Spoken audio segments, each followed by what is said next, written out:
Hello, this is Patrick Siemens, your coffee roasting realtor, Rosenord class of 1984, and you're watching R360 News.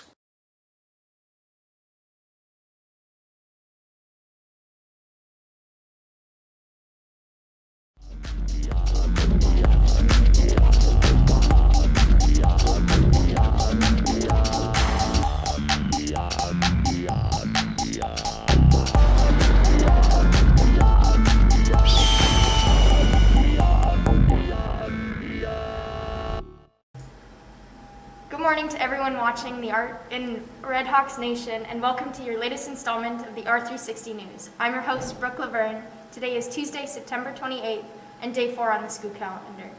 In our lunch report, we have hot dogs on the menu for today. Meanwhile, tomorrow will be Subway Day. The JV boys volleyball team will have practice again tomorrow morning from 7 a.m. to 8:15. The senior choir will meet again today at 12:50 in the NPR. It is Truth and Reconciliation Week at Rosenort School and all across the country. How does a country work towards repairing 500 years of harm and injustice? Where do you start? Luckily, the Truth and Reconciliation Commission created the 94 calls to action.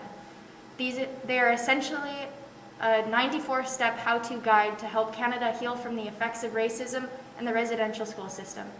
Our very own grade 8 students have taken a few of these calls to action and tried to explain them in simpler words. Let's check out the first one from Britt and Rebecca. Call 81 says we call upon the federal government in collaboration with survivors and their organizations and other parties to the settlement agreement to commission and install a publicly accessible, highly visible residential schools national monument in the city of Ottawa to honor survivors and all the children who were lost to their families and communities. In other words, we call on Canada to work with residential school survivors to make a residential schools monument to honor all the children who went to the residential schools and their families and communities. When residential schools were still up and running, the teachers would abuse and hurt the children, and some children died at the school. Call 81 requests that the Government of Canada build a statue in Ottawa to raise awareness of what happened and to recognize respect the survivors of the residential schools. Answering this call to action would teach more people about residential schools and help recognize the victims and survivors.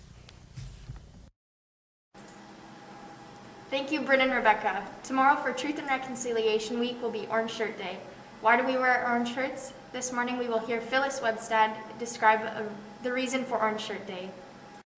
Hello everyone, my name is Phyllis Webstad. I am Shawetmch from the Strachamch, Kenno Creek, Chatltam, Dog Creek First Nation, which is about 1.5 hours southwest from Williams Lake, BC. I grew up with my granny on the Dog Creek Reserve until I was 10, then moved with my auntie after she finished university.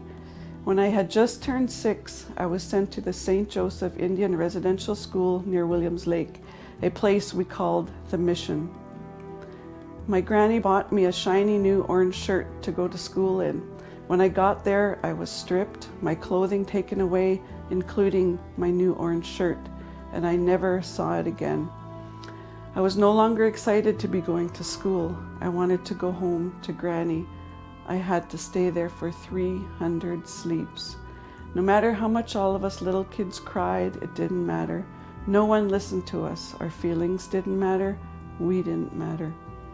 I am the 3rd generation that attended residential school. Both my grandmother and mother attended the mission for 10 years each.